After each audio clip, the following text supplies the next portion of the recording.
Boxing update, Canelo Alvarez, ibabakante na lang daw ang kanyang IBF kaysa magdepensa ng titulo laban kay William Miscal. Kung ibabakante ni Canelo ang IBF, manatili sa kanya ang WBA, WBC at WBO. Ibig sabihin mga tol, hindi na undisputed champion si Canelo kung ibakante ang IBF. Ayaw ni Canelo magdepensa laban kay William Miscal dahil hindi naman ito kilala. Sa kadadaanin daw ito sa force bid mga tol, mukhang ayaw ni Canelo ang force bid.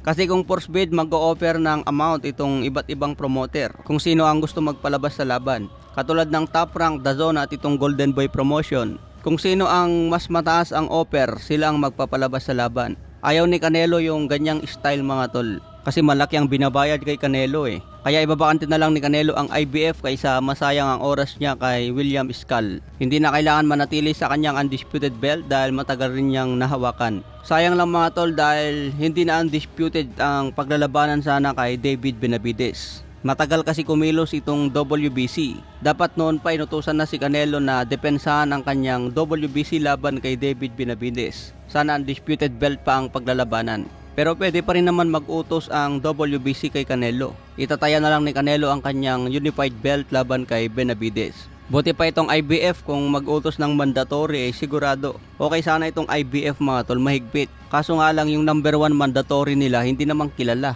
Kaya pansin nyo mga tol itong WBC. Naglalagay sila ng kilala dyan sa number 1. Para kung sakaling mag-utos ng mandatory, malaki pa rin ang pasok ng pera sa WBC. Katulad na lang ni Errol Spence. Kahit hindi pa napapalaban sa super welterweight, nilagay agad ng WBC sa number 1 para malaking laban pa rin ang mangyayari kung sakaling magdepensa ng belt itong WBC champion.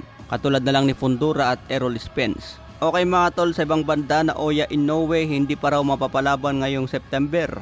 Ayon nga dito sa report na Naoya Inoue's next fight will seemingly now not be against Sam Goodman. It's reported that IBF mandatory challenger Sam Goodman will fight again in July and target Inoue in December, freeing up Inoue to face someone else first in September.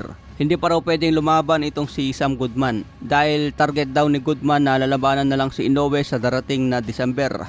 So kailangan pa magpagpag ng kalawang itong si Sam Goodman. Paganda ng gusto si Inoue. Kaya ang mangyari mga tol, maghahanap muna ng ibang kalaban si Inoue ngayong September. Sino kaya ang pinakamagandang kalaban ngayon ni Inoue? Pwede si Akhmadaliev mga tol at si TJ Doheny. Ito ang dalawang pagpipilian ni Inoue ngayong September. Pagdating naman sa December, siguro matutuloy na ang laban ni Inoue kay Sam Goodman. Sa ibang banda naman, Turki Al-Arshi ng Saudi Arabia. Balak niya kasang 5 laban ng Amerikano versus Meksikano.